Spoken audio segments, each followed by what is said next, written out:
Mole ani na lai vaccinate. Tale rau kina tuku nilai vaccinate.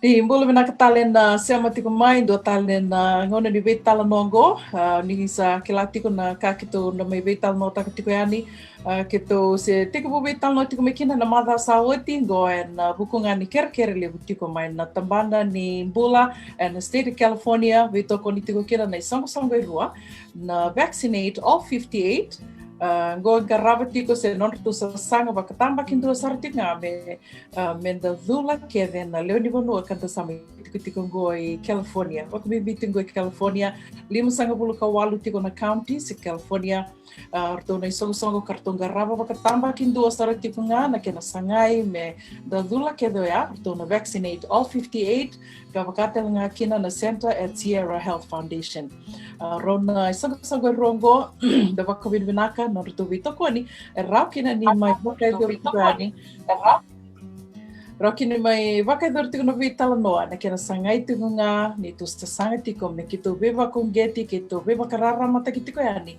na kena vinaka menda dula na vinaka ni dula vakambimbi tiko bikito California mandanga go ni sarawa tiko ni radula na bakitini karua ka lakata ke sarau ni radula bikim do mai nonda senge eda butinga na bakitin kawalu yo ya na bu ni vetala no tiko na vida na singongo kani marau ni kua ni romai tiko talani na nongo itokani le rongo rupia ni matkimbao bolo binaka ka vakatela kina ve mirbo drama unga kire tonga miro no vakambula talitunga yani yo vakambula talitunga ni go ve kiom ni ke sara na sema tiko mai se venga na bono ni sema tiko mekina dina ni veto koni tiko na kampani California roni songo go California ia kito sakai kito kai oi kito na kai tale ni veka ke de vital no tiko go baleti ke na toke na kawai toke semania sai buru da banga da baka tiko kina baletan de kilati kon na matele bungo se na pandemic go ko buti ke de saranga buru to doko global nimbola binaka uno buninda ko and a radio bula do vata bula binaka rupeni bula binaka miri Malong bula una binakabakalew dintenda siyang ni sota binakabakalew na ngono binakango ni nonda may vital no tiko kanda may VOC tiko kanda may vivakararam tagi tiko ver na nonda ke pakambimbi ver na tiko may nonda bula binaka rupeni bula binaka una na bula binaka na marama na boleh Benaka, kiro ndana ni romaro takatingo kila ni oni sari di kiro tingo mai kiro peni nangono segete ko buti ko kina na vital nongo ya ni kuwa da baka bini benaka baka lebo ni ngalala mai na maramo so songo mirumbon romo mena mai toma ni kanta tiko bera ni kito kat ni na kabini ko dona kana lebo ni tal no tiko go bua dona kana nona so sanga tiko na visinga na kena beauty ko yani nei tukutuko viva ko ngeti tiko member letter na idulongo ni tataro ni COVID-19 Miri sa ni tal nota que tigo mai ame baleta na beka ni sa sota manda na levo ni tukutuko ni sa sangati como ni vako to wabo ke na video ke na vi tukutuko tale so se na bona beka me baleta na idula ni tataro bingo binaka devo una ang maraw di na platform ngo ni raw ni damay VOC kina pakambimbi na nonta vi pakararama tagiti ko vera na vera na nonta may nonta oya we au kawa bakate bumbala to kenta ina bonotani enda sa sarabana TV enda wilika na bimbi ni matengo ka kanta kila ni kapaka ito kanta na matengo ka sa ando na kana enta sini kila na pa menta pa madalta wada paleta na rosara na bulai iyo na bika me bleta na bula iyo balata ni rosara ni bakalenge kenta kambimbi kina menta toro kambimbi na urutangan koka ni mai yado chukun koka na VOC kana vi bakarara mataki kambimbi veke ni mai nonde ni yalo vinakasar ni toro kambimbi na VOC koka me buke kemuni me bakarara mataka na bakana na ni nomuni bakatulawani nomuni vaccinate sesianga ni vaccinate. Oia o embo vida toka na group pages au lewana tiko. Dau nungu taka ni so na ve ulutanga bimbi kayanga me waseyani. Balata na information is so important. Me kila menda wasea na tukutuka enda mbo kila toka. Ngai no nungu taka tiungo kana na kanga uwili kamay nandua na vitala noa. Au wasea tiko yani me rao ni rabakararama tekikina. Waka bimbi o irmai nota. Dona ka ureda na nungu ve wasea tikungo na kena siama saranga ni mbothin komi. Na wakasama enda wasea tiko yani. Na niuve wasea tiko on social media. Na ngangan rekoto na non rabakararama taki mai nonda. Merambau rongoda, karambau kila, na bimbi ni matengo. Ya na buna kau veo se tuki na bakalevu on social media. Bunga nangona era new comment and bunga nangona you know they reply back to my era so much kumbe na nungu pagamadala tikwen. Endona ka ureda ina be na be wasengo kani esenga sarangani mbothin gomi. Na wakasama kanda topula tiko na nonda ingu menda wokea na nora bakatula wa oira kara na nunga tiko ni sanga ni talita ka mera vaccinate entona ka menda na nunga binaka sartiko. This is a global a global pandemic. Sanga ngani to vira mai nonda go kai buru todo ko evento vina matengo buru todo. Então tan matiki na me matata tiko weekend mai nonda. Go kai wakanga na vedula enda dula kena ninda senga estudo mai. Na tetanus na enda kila todo ko na dula ya. Esang sanga nindo na kena duindui ke na dula ngo na nonda vaccinate na ina virus ngo. Menaka, dina todo ngori miri na dula ya kona o kenda keda ngonda da kilatu bakang bimbi o kenda nito ke da singi da sudumai gai sudumai ndorongone sa kileitiko te madarua ko yani balimbula le dula o te tale bulandua ko yani le dula sandala mandangai buli sanda te ke buli mandanga sanda baka samtaka listal tingo ni dula ko yani na nonra lurina nasi da duli dula saranga ikorni buli yo ya na idula ni tatarubi ni bimati some bakana polio na misila. Senga nindo na vosa kunru na ngona ya o bakasama takatikongo ya oge na numalista lento na vital no abaka iduri kamani rongoda kina na vital no go ditukunitiko elevo era riba bitaka na game idula ngo se na dula ni tatarubi ni COVID-19 baleta ninda sanga situ bango santa matutu ngai tukuniti ko menda dula ya indona kaya era riba bitaka tiko eso se levunga beka yo ngi baksamataka ni senga beka ni baksamataka taloira ni nabuna nga enda dula kina ninda se kala lai mai na dula ni misila na polio kina vi dula talibaya anta bakla ninda dula mikina baleta nangona okay da sember ni sudo nangona saya do mikina na matia savito vi mikina kenim balea kila go ni sana tosti ko yani nangauna ernage sudo menangone sarna dula talenga sarna raunin na sana lava talenga vira mer na tumbu mer na lidula nangone na dulita tarvengona sena immunization membaleta na COVID-19 ya na kai ser ni tikumbeka na sona vakasama korra vosa tingo ser data tikumbeka na idula ser rambeka ni dakar anti-vaccine ser rambeka na nomni rai ruben vakasama ta sarto ko bakang bimbi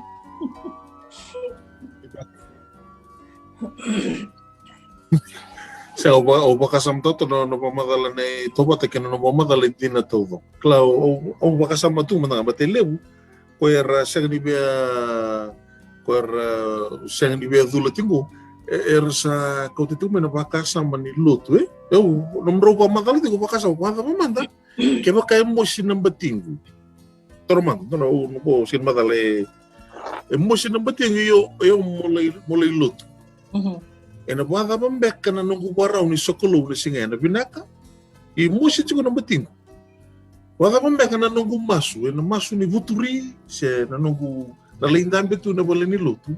Se o masu mandanga na bono mosi tigo na batingo. Wada mambeka na masu mbeka boka binaka. Se motovi mati tormanda nongo uto se tabe se nongo dona lenga dona chikine o gelenga. But siya batinile ko sala ko may sarap bitamo na pakasama ni lutu ni resen ni viadula. We respected. Yo o pakasama takatu matanga. Mata kaya pakai musik no lumusin to na tikinengom sa musiko ko sa. Iyo sa tunong sen ni biala ko bulang balatan na mo bambao to sa na bata man tikino ya. Torma de musik no betu mera rawasara na kini wala ko lang idula bulu sedam. O tira musik. Kembala mo na la ko mayo sana may masu binaka na tantol no baka sa mamasu no bunya lomo may loma. O na lay daka o na garabo binaka na mo daka rakana na matubu balik tos. Baleta nyo saling garabi baka buniway. Emosi na bati mo siya, emosi na tikin na ngomo siya tam. Ya sa ko kanira bita chiko may nabaka sa mga luto gore na kangago. Limo na karabi ko kaya mata bata ba. Yung bita man ta nabaka sa rupa matalit ko nanumasar man nabaka sa bata mata kyo emosi na bati. Ano masumbi ka mo binaka? Na kuno emosi tikin na bati ko siya emosi na bango siya. Dona emosi lebo teretu siya sa tasong chiko no wiveng sa kayo mo kuno lang bulibul sa rot tinga nga ona masu tinga. Era rosa, oleh karena boleh pula. Dan ele sumai, ona masu mo binaka, tandola na lo mo na biyo mo sa kikena no kalau, ini karua ona lotu mo binaka, ona raw talaga ning garaba binaka talaga na no mata bol. Siya nga dola nga na bakasa mo bimbiute nga ina no tutupanan na batinile. Era kahit siya ng balata, era sa hala ko saranga na bakasa mo niluto kay kahit to batinile por tong gating may, ay umbito lito nga na bakasa may. Sa madali totobate kya si does it make sense? Siya napakasama ni siyang ni Viadula, balata napakasama ni Bombo te kanalu. Bombo ta? Iyo. Hindi na todo ako rupedi. Yan dakilati ko ni tiko sa mamataluto, o ira siya nga din daw bakambuta na huniway. O siya ni kila was di na beka mo bakayang taka, ni ra siya ni bakambuta, siya ni tiko na nonra ay vakabubuli ni lotu merbak sagraya ni na bengarabi na tambana ni bulay vakabuniway na bengarabi peka vakabuniway nangona retabi matikina to kila ni tiko so na matalotu sabatu ya na non vakambota ka tukono rupen we respect that yeah o kila ni na bunga weekenda and then kila talitunga ni nakalo isuleme na buku keva kai sabaya kene bale dava rau ni tu na reda dava na vakasa me tiko bira na nasi na vuniwai o ira na do vakandindike o ira na scientist na non rando vakandindike ngona ko la me kina na waini mateso mai rau kina nambula and we all know that wisdom and intelligence ko keve ai la ko me wana kalo ke baka manda me turi manda na vakana na nuya vakalotu ya indo talengan tiki na roni da erani be talano taki roni dena so back roni na veli be pasar kina ya ke bakar be ko tiki mana na tiki na vakalo tu sena na vakambota ya ke tu ke lati ko ni lebu take na binaka lebu take na leoni banua na lewi burubura sa vakambulai mai na idula ni tataro ni COVID-19 me baka toto bata taki ke rakarasenga ni baka tiko ser baka bese tiko ene dula ndo talanga ka o via kota deke mai na ke baka menda reda manda na wili ni leoni vanua kasava ka ali na non rambula ana ngona sember ni la komikina na idula Iyo, nangono tu kila siti ko bumeki na pandemic iro abital no taktiki rupeni na vida na sing sauti. Nirto kalong nga tabakali borto meno anda orto mibiti. Baleta ningay to sa bakit tingo na wili ni Leo di Banua ka satu bir na COVID satu raw to ni dula. Kaya baka sa kuya ni na idula na kama da kuya ni na rere. Ertongay serang ni via dula tiko may na rere, ertongay to bimati asambale virto. Yo kenda Amerika manda nangona singiti ko kina ni abito bimay na pandemic na COVID-19 aserto na idula. So there was nothing we could do. Koya mingay tubak sa mataka ni lewa ta ke nei wili ni lewa ni vanua era waka yalina non rambula ni rotovir na covid me waka toto watani ke ira kar mai lenga telngana non rambula mai na non razula gai rawakilai so side effects so beka na mate sa turawa gai razula ser gai tovi covid gai laka ni nei zula sa ambera ke tenga maleta sa turawa to na mate so the numbers ikla e waka mantang me turai mantabaya dari the mantanga let's just talk numbers here na wili ni leo ni vanua kayali non rambula because there was no vaccination Mengayo tuba taka ke na wili ni leo ni vanua kamay yali non rambula just because era zula gai na side effects se so belete so rabat juga sen sali una dos rangana tadi buat konsumen singa maybe ti ka ko sen belete sali rangana wili tamata era mati nang nirsami zula ti kongo bak bimbi bikim do maybe ti na AstraZeneca kon na vaccination ya sen na zula ya etu kuna mo ko ya Gese ang itu pun itu kubak tonton ni sa leo era mate na non razula ka leilai sobo na wili ni leo ni no era mate because they contracted COVID. Tama beka no mo pamatali kya rupin.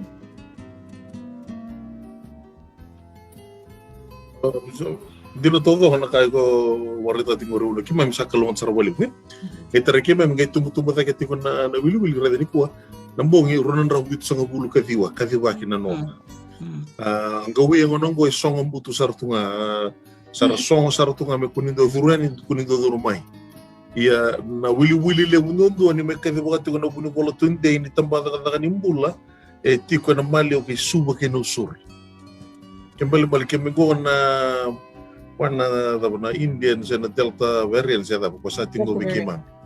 Sa totolo sarangan no nandiaw.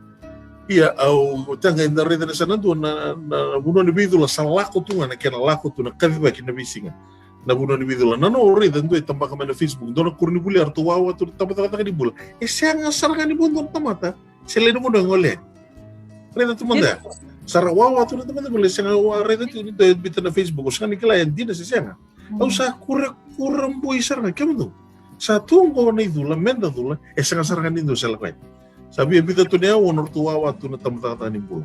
Arto sa bukaro raw trasara kaya bukangin tuwa wiki may manda ng unang go ngayon na COVID pamimbi na kena sa totolo chunga na kena klay bida ng unang kasi ngayon tigo tari kaya may nakaroon niwa si klase kaya si klase kaya ruang nga sila kaya ruang ko sa tinikatolo medo manamo tinikatolo kada baki sa tinikatolo sa lenga sa tumbu-tumbu sa kati nga ni wil ko kaya wara kati ko may nakaiwa kina kami ni kuwa evide ito bira wala sa runan rawit sa ngabul kaya kaya may bital mo wow kaya ba sa runan rawit sa ngabul kaya wala mo sana mas bitar-tar talaga na so exactly kana sana multiply ko kaya bala sana biya do na wili binaka mo kay muni mga wakito sana biya ko sarang edaki yung kaya makapatu na parang ni banana no sarto wara ro ta na tamata ni bula na mission back nga sala ko na kena sangay biki mamisa dhulke kala misa sangay sa lako sa na bitu sa full on sa lako singa may sa orto na matin to Australia sa bela la TV di na sulemen do na milyon na ilebu ni dhulo todo ken balik ki mami keda na lew ni kuno ibiti sa ki mami rani dhula bakarua ta sanga ni ulum balya sa puno kasi baki na Rachel tama na pepa na media na Facebook todo ko chico tala na team era doirito na team mobile teams kara salah au kala sana ya tona na sarna wawali mo na nasi sana wawali mayor na soti ra Facebook iti ko na kena daka ko na bisa day in day out and tao na uda vila na sig kema mi ready lako ti ko na sasang ye mengay watu ya na banana no ni banua Paberawawa tu ngesini tu basi kayak nukla tu nak kana nungura rawa saran nguli ka to kana ikola mata abo reda mandang engo so ndu mbenga be sumo na tikira kana buwa sa tu ni gong kaya bukan kayak itu lagi kayak sana bale benga sanga itu buwa na matin itu bula menda bukai Cook Islands so Cook Islands bako ta may via una kwan to na marama tobata ya taka ti una resort sa lako tu na social night sa lako tu na hunde oira may o sa mo ro sa bukaro te kubutal nga mesa te kubuntola Persalakan di Sarbanua. Wirango sa tegura divi. Kanda tu setulo aci kumbale tangwana na talaindrendre. Talaindrendre sa sangan. Talaindrendre satu kuna namatin itu. Ngona ngoni salamenda muria. Lele beke mambitir tuna. Iyo. Waya sa sini vango satu gini mentanango lengo araga tuna. Iyo sandon. Waya sela kacunga na besu na curfew. Sera buruk itu ngana lao di buat tamu. Sa pokok mama susaranga na turang na bisa ko na kumis na buka tao. May roko bimanda na sa pokok mama sustal may na turang na kumis na buka tao. Sa kere-kere sarang ako ya. Menda muria manda na memuri lawa. Balata na namba sa tumu-tumu taga tungo sa pokok tombolo sarangan na kena o kato. Last night nambongi runan raw bitso mulu kadiwa. Wala walini ko. Waya mi kemam sa wara ka kibem sa namba katungo. Sa lengang ko itini katul. Kembali sa it's not this is serious business sa ako sa dito. Dine undo ikana gitu it's bato bit sorry for nalilay. Kumukumo sa wala ko sumo sa to tuloy para bakisar. Na totolo ni tetini matibo. Nakanga mesada ka sa sirkila mo to mo ko sampai ka pakiriki. Men medula. Dula merani raro sa singkila sa rayo sa iya bagan na kami wasit spek na katareke mem tuno kono. Na kembali rupiah di mata kimbau miri buon drama ono bonita kuah na radio bulan do vata baka bini katiko ke na vaccinate all 58 kabakata kina na Center at Sierra Health Foundation na to bito koni rauni mai baka dur tiko kina no vital nongo ni to sangati nga beba kung geti beba kararama tekitel tinga membalata na idula ni tata rovi ni COVID-19 rupiah o kutikan tulis talimada na vika ni abakarita kamia balata ni na vida na okay na mada sa utimbe kasi na mada ni muri bakarita itu miki na may nandona manuay na sino nira kunrutiko eso na marama sa tuda kituro sa turi play card kila sabula itu sarbia kana sa senga ni lavo na kila na ka no rongo de tiko no ni baka mana le lang minno baka sama baka da pa mando irango ni ke baka la pa ni ortuna lipi dula ortuna nasi si ortuna mai na tambana ni bula era dula si senga kila me tundolava manda na non baka sama ke ni na sema tiko mai na ni to vital nongo da baka sama manda baya sa ko ya ni dula me rao ki na nambula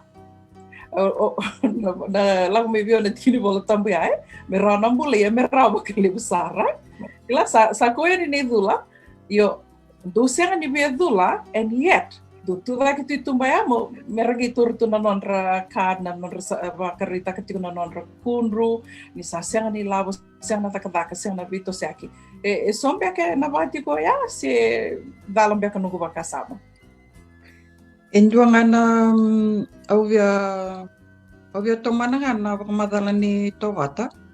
Kau kota bay boleh kami baleta na vikaya ke Amerika. I Amerika nangonay sa tibukin na semberi nila kami na vaksin. Erota ni 5 raw noon dolo era lenga ina tobi COVID.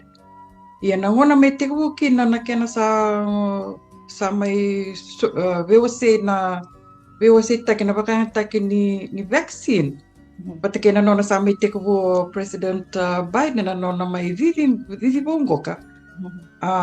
Doon itabile may baka daro ko na kena bakararo taki ni kena waseyani na vaccine na everybody to be vaccinated. Ang baka sa mata kanyo kendeke lak may bekanda na tukutuko vaccinate. Aurida ninda rongoda na tukutuko. We go ahead and obey instruction. Saat ko ni kami nitut kun sala ko nitale vaccinate. So weekend. So weekend. Yeah. Nakena mo to explain the difference of what is happening back home. Patakena beka may advocate. Aurida nakena may baka hataki baka lebu na vaccine. May tumuda kena vaccination na inaleo ni bono vaccinate take. Niado na ninda vaccinate todo kokenda. Vida na kaya na muria mai. Na muria mai na tandolo ni takataka. Lebu na beka binaka muria mai ninda vaccinate todo. Tene. Ia meu wakamatala taka na vi kaya tu mai nonda. Nira na senga ni vaccinate ira na leo ni vanua. E levo na kaya na tata songo. Na taka mandanga e na ta songo baleta. Nira na vinakata. Mo ira na lako ni taka mero vaccinate. Ya na vi ka e na rauni yado kebuka e na senga ni vaccinate. Au reda ke na vinaka ni nonda mai vaccinate o kende ke. Na taka mandanga e Amerika. Ni ke me milita taka ke mem sa tarong seranga me mami. Vaccinate sesang. Kapag sesang ni vaccinate, sesang ni raw na taktak. Ya talaga sana ito ba doon na bakatangin din ni nayado may nonda na nabikango ka. Kailangan sana tarong ito ko ni vaccinate sesang.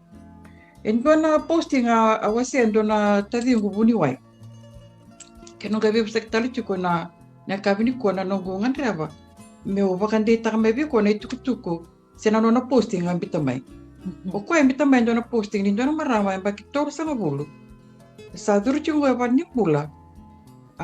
To be covid baleta ni sang di vaccinate. Na level etu kino ko na marama goka na level ni oxygen level. Ni sandu that level ko na oxygen. Right. Right. Ni sandu na level ya. That is a serious case. A very serious case. The next level that comes is getting to the ventilator. Na rerba kita nga ni tugu-tugu ka. She's coming from a community, and she is in that serious level. Kena bale. Oira tale so may na nona community raw saranga ni batini matindaw. Raw saranga ni kenan dewa. Kana edo vira ni lewa bunga sara baka bunga. Kwara sema tu ni vaccinate. Ya na bimbi ni kena wasiti kwa yani. Ni bimbi na nonda vaccinate. Baleta, you will never know. Na vaccination talaga sini kena kami sa vaccinate o timenda sa kilam da sa baka wala taka na baka mask. Senga ta vaccinate o kemi madanga mire kemi se iyo. Right. Kemi se baka mask juga. Me baka waseti ko nontutoka ni na singa kandua ni lakwa ni dure ni na so na vestoa sa senga di baka mask. O eu dure na vida ng bage ese rikwata ki chunga na baka mask. Na ituto ko ngandra mo waseti ko kin ni bimbi ni no da vaccinate. Baleta Nindua esa na lea doba na stage ya sa rerbexar. Sa tarab nga may na ventilator. Medo menko ka sisa nga manteni usa kila.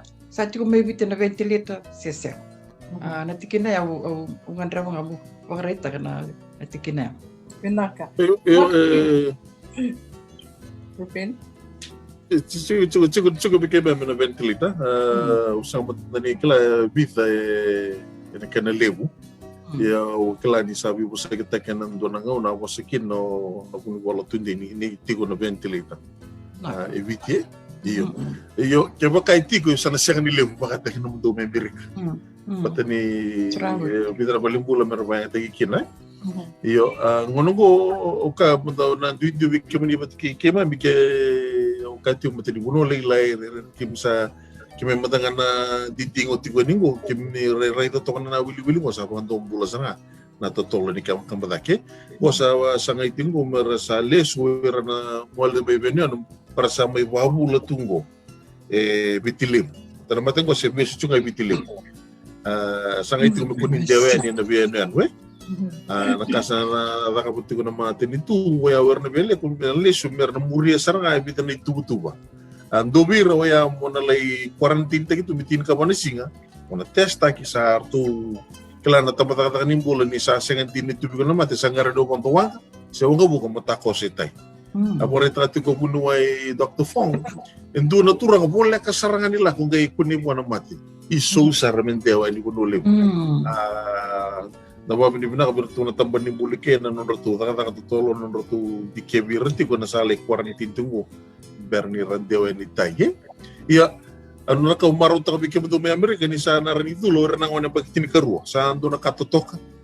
Balatang ko ni Sara na wakati ko biuna na bida na singasawa. Sara ni nilay loto mga mata po bali. Balatin ni sa vaccinate todo ko o ta o na kira kita nangon. Coba kasi bagitin ko at sa dulo todo ko.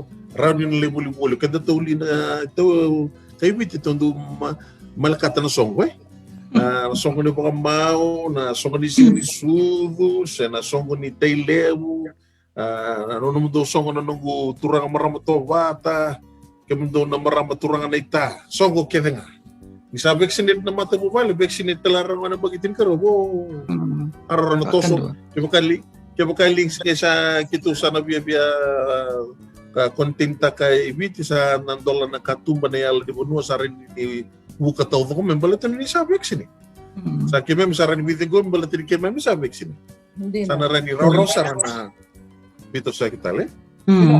Kena krupeni usang ni kilase bata pati ko baka ngawaseti ko ya miri usang tu ni dekilai bata to na tuba kini baka sama sena talendendre sa batungonda sa tu sa bakilasar tunga go tu baksaraba tu na talendendre nangona se to vito bisar tunga kina bakalia Amerika na COVID-19 ayan do na kana na do tangi da nailo go na nungu sarapira na nasi na buniwai e vakavula na nonra daka tu ival nimbula rampito tu mai nonra matu vale mereli vingaravi koya gai vingaravi ani so rasanya sartunga ni tubiran bang na loloma na tali rawa rangi oirong rangi bitu tu mai nonra matu vale yo ya ngona ya Gina ni sebito bitu ngango na COVID se abitu ngango na mati Amerika begitu California na Sonoma County manda sa nanoa tinikadiwa na kisi ya bira na sa tubireani na Delta variant goko na matagali na COVID ko tinggor may bit ko sa totolo talitungan na kinate tinggor may bit ya sabi ito vital tinggor sa dola na vito siaki na restriction si begitu California ya riba bita gitu ni natatar minggo sa kuya ni na bulan bata sana raw ni na toto sara na kyan nandiyan balater tukuna na kyan na daw ni bakan dindike o na buniwai na Delta variant eto tolo sara na kyan na wende wabi me bakatuto batani ke na COVID-19 ya ko tiko bumai au ge lama tar tak rupeni o ira talenga na nasi me kiri na nasi na buniwai o ira na venga rabi tiko na tambana nimbula sak na oda talenga sak na oda koya vala baby tumbe ka weekend na loloma menda baka sama ba ya menda na numira na taka tiko na tambana nimbula mira sana oda talenga o ira na sasanga tiko me tula na leoni banua me rodi lesu tale na nondambula kina ituba kinimbula enda marutaka na mada sawati kena bakari tengo mada sawati o kito mada dona singani sudo na bogani bakrombo kami Sacramento baka mau i Oakland i San Mateo na bakaro ai na singatambo ni tama i Sacramento ya dua ngana moni mada o ya veke tikino ya yo baka me kito marutaka tumbalete ni sandite na tu dia nasara Tadi dia nasa membutuh tu saya tolong kamu gue ya dari situ lah kau ya nih o canta keresong so sarap kere song tu ya so saya ni kere ya salah ngamen na song ko saya kutungur no katungur boliter na nasi una endu nungu dorbu ngoni dundu tiko na nona itokane ro bulibata tonge kinda kala sambasi kitu menan itu poti ke sama ni tunga me robia wangi tu sanga italano sanga itarano tine itu na wala ba tuno ka sawo ta sarano tibali sandin dia telanga nona na nasi tipas pokoknya saranga buat kita tina rosa tu ngai bali buat kita total begana non bertuni non sa pamada na se ni lore non tuna tu sinsot non tuna satu ngai belimbula takkan lei kutan itu sahabat tu ya na ya lalu nimbula Wira wingerebi tu na belimbula kita samu meso tabea salah ko saranga betul ka terus sa mistake ni rona kerusan no makro tu pertama may wampul bikin betul amo sa wala ba sa bitan magang urusin ni soto tu kitina ya sa wata talang la na turbong na tikungan non bertolo mo di bali me ngondi bitili ngondi bitike sa bisu ko to kayo sa pakato na wase pagaro di na bitawa se malibani Sana via bertita to na borrelli. Io sabato ya io dina todo na kanika sarna woda na nasi dona ni tonali un dono lupe na sotia satu no ko sa pakar pakila main tangan-tangan. Sarra tu na tingo main ni sarra ka do singambong. Tarbi bisa utungai giyo. Sana ka mai sa wala na taman. Giyo talinga ya rupi giyo na kila ko tu na non ravale beka mai na koro. Era bakai tiko tunde me na koro. Era la ko nga mai na dabang bek nga ya may garabi. Ngona sa ya kina na lockdown. Sara may tuya ni ngora sa tu na bono nga karo sa tukina sa senga tal ni raudi rubito seki. Ya tal nga ya baka taba inda senga ni na numiro tiko ya. Iyo. Sara may lele berbatu sa sangat yun lain korpa sa kami kina na matin tu sa bito to kain tuni tu mera lako turu matodo kan berante wa yan. Wan bimbi ko ibunuli ko ono po sumunta kay ibunuli batu sa kala to na kanila lako. Pero rongo ti ko ni ranalay quarantine tin ka pa na singa merna check taki. Ono sa ngartu sa rede kina tabanim bulin sakli sa ngar mataray merla. Sa watu kaya na itutu ko sa kadiba kirana mo. Matalaki na bombo ti kanta kira na biyan. Mira na sampai itu hindi sa so sa bula rua be mama so sa tunggu sa ngula tapos tala nang ulisal ng roko rambar labi itu nakanga redo tu na covid so sara tawo to be nan kanga rasala ka sara balong tabi ko tala minan kaya may punuli na itu nandi ang kiri ba ko ne boloma ta saya tibi ko boy na tapos ka tikor ba ko yo sa kanga sa ta ko sa may tuto yung talaga to na lugat tabi ka. Iya, dona kanga dono menda na numitiko itu be makara numitali tengah be kem ni na siama tiko mai na itu be talanoa na was tiningo nongo ni na COVID-19 senga walenga ni lenga dua nga ya endua itu be mate kito sureti kemuni moni bakaramba ile utak mata na nirai balata nindua satu be mate na veka ke na enron royani na kena bakadara na COVID-19 na terana du imbula dua ni leoni matu vale na buli na vaka goma tanga sa so tu ya na kena ramba ilevu na veka era ni vakalenga na COVID-19 go na delta variant to tolo sarti ko na kena toso ya kami dito ko na vital no ya kadira di sambay tumbo kikito postalenga ngona ya na kami ni ko rupiah ni mirin total na kan rupiah wasia ni bernito wakamode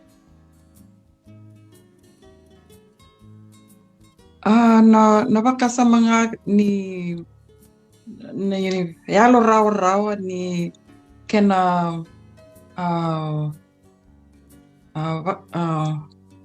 yalo raw ni wala ni na vaccinate tabe raw kena tuku ni vaccinate bikem ni may nonda ni yalo vinakasar na matengo kay mate rerva kisar me kaku ni nanumingani tua ngana mate relesar siang ninga intua lebuna kenda sama sarabi kena bimbi kena va ni matengoka wakandomo bulan ni matengoka ni indue satu vi covid ni alu binakasara ni talera rawa kina tuku ni le vaccinate na baka binakatake baka lew kau ni na alu rawa kina na kauna Penny Nakao mambo to sa wasya wali una leona pakasama en nantago.